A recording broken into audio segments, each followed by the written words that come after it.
പത്തനംതിട്ടയിൽ കോവിഡ് ബാധിതയെ ആംബുലൻസിൽ പീഡിപ്പിച്ച കേസിലെ പ്രതിക്കുള്ള ശിക്ഷ ഇന്ന് വിധിക്കും. പത്തനംതിട്ട പ്രിൻസിപ്പൽ സെഷൻസ് കോടതിയാണ് ശിക്ഷ വിധിക്കുക. സുജു ടി ബാബു പത്തനംതിട്ടയിൽ നിന്ന് ചേരുന്നുണ്ട്.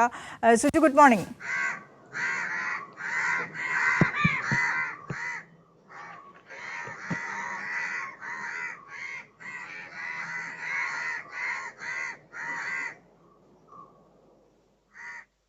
സുജു കേൾക്കുന്നുണ്ടോ? Good morning. സുജുവിന്റെ യൂട്യൂബ് കമന്റിലെ ഗുഡ് മോർണിംഗ് ഞാൻ കണ്ടിരുന്നു, വായിച്ചിരുന്നു. സുജുവിനോട് പ്രത്യേകം ഗുഡ് മോർണിംഗ് പറയുകയും ചെയ്തിരുന്നു. ഞാൻ ചോദ്യം ചോദിച്ചില്ല സുജു, നമുക്ക് വാർത്തയിലേക്ക് വരാം. പത്തനംതിട്ട ഒരു ആംബുലൻസിൽ കോവിഡ് സമയത്താണ് ഈ ഒരു സംഭവം ഉണ്ടാകുന്നത്. കോവിഡ് ബാധിതയായ സ്ത്രീയെ ചികിത്സയ്ക്ക് വേണ്ടി കൊണ്ടുപോകുമ്പോഴാണ് ഇത്തരത്തിലൊരു സംഭവം ഉണ്ടാകുന്നത്. ഏതായാലും ഈ കേസിൽ ഇന്ന് ശിക്ഷ വിധിക്കാൻ പോകുമ്പോൾ എന്താണ് കേസ്, ഇതിന്റെ അന്വേഷണ വഴികളിലേക്കൊക്കെ പോയാൽ?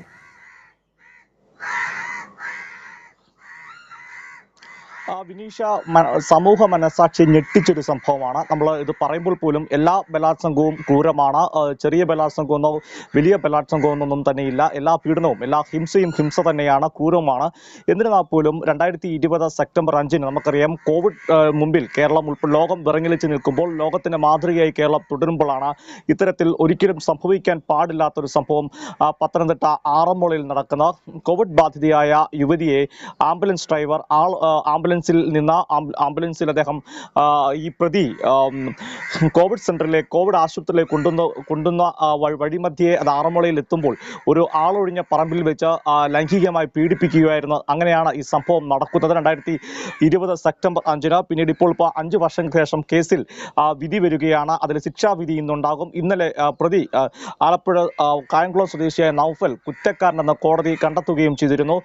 ഒടുവിൽ 5 വർഷങ്ങൾക്ക് ശേഷം അതിജീവിതയ്ക്ക് നീതി ലഭിക്കുന്നു എന്നത് ഒരു ആശ്വാസകരമായ കാര്യം തന്നെയാണ്. ഇന്നലെ കോടതി ഇക്കാര്യത്തിൽ ലൈംഗിക പീഡനം, തട്ടിക്കൊണ്ടുപോകൽ, തടങ്കൽ വെക്കൽ, ആയുധം ഉപയോഗിക്കാതുള്ള ഉപദ്രവം, പട്ടികജാതി പീഡനം തുടങ്ങിയ കുറ്റങ്ങൾ പ്രതി ചെയ്തുവെന്ന് കണ്ടെത്തുകയും ചെയ്തിരുന്നു. രാജ്യത്ത് ആദ്യമായി പട്ടികജാതി പട്ടികവർഗ പീഡന നിരോധന പ്രകാരം സാക്ഷി വിസ്താരം പൂർണ്ണമായും റെക്കോർഡ് ചെയ്ത ഒരു കേസ് എന്ന പ്രത്യേകതയുമുണ്ട്. ഇതിന്റെ വീഡിയോ ദൃശ്യങ്ങൾ പ്രത്യേക സുരക്ഷാ പാസ്വേഡ് ഉപയോഗിച്ചാണ് കോടതി ഇത് സൂക്ഷിക്കുന്നതും എന്നതും പ്രത്യേകതയാണ്. ഈ കേസിൽ പ്രോസിക്യൂഷന് വേണ്ടി പത്തനംതിട്ട ടി ഹരികൃഷ്ണൻ ആണ് അഡ്വക്കേറ്റ് ഹാജരായിരിക്കുന്നത്.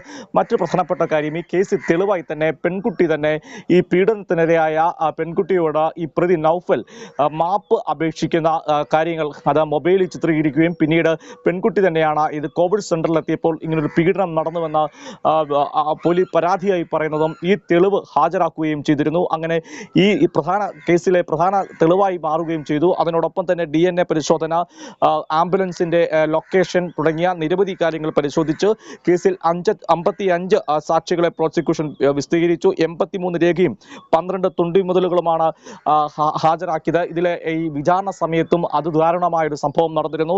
ഈ ജൂലൈയിൽ വിചാരണയ്ക്കിടയിൽ ഈ പെൺകുട്ടി ഈ പ്രതിയുടെ ശബ്ദരേഖ കേട്ടപ്പോൾ കോടതി മുറിയിൽ കുഴഞ്ഞ് വീഴുകയും ചെയ്തിരുന്നു.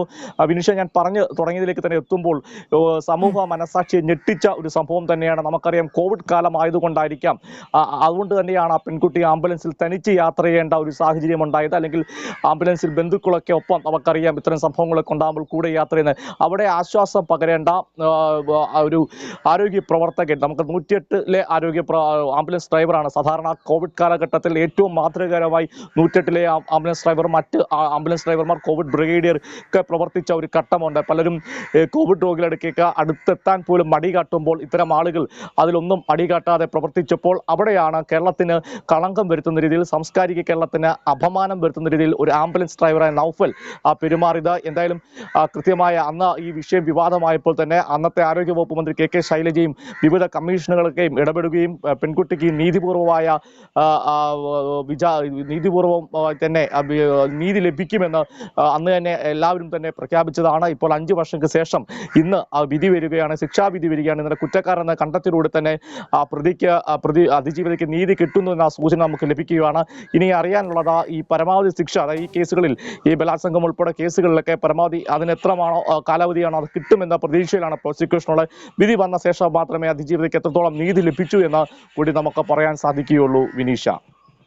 ശരി, സുജു ടി ബാബു ആണ് വിശദാംശങ്ങൾ പങ്കുവച്ചത്. പത്തനംതിട്ടയിൽ കോവിഡ് ബാധിതയായ യുവതിയെ ആംബുലൻസിൽ വെച്ച് പീഡിപ്പിച്ച കേസിലെ പ്രതിക്കുള്ള ശിക്ഷ ഏതായാലും ഇന്ന് വിധിക്കും.